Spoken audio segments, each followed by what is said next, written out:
So thank you guys so much for watching. I'm gonna check one last time to make sure that my my friends aren't currently live. You love you webcomics, you love you webcomics, you missed. I've inhaled a lot of air today. Well, it's bubbling up in my throat like I'm a frog. Yeah, no one is currently live. That sucks. Okay, that's fine. That means you guys get to watch the end credits. So that's fun. Yay! Thank you guys for watching. I hope that you guys read some comics so that we could talk about it. 4 hours! 4 hours! I hope you guys read some of them so we could talk comics when I stream.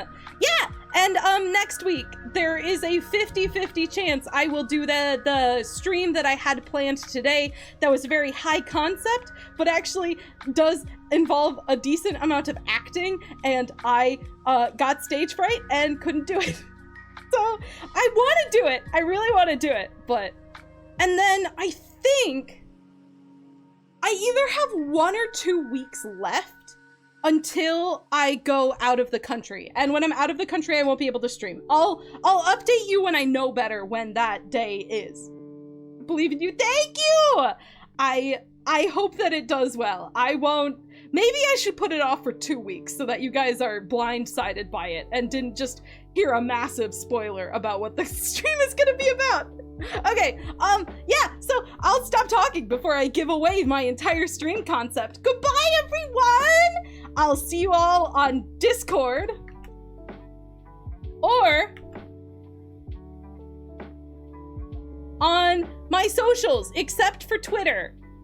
I got full-on shadow banned on Twitter, so I have abandoned the site.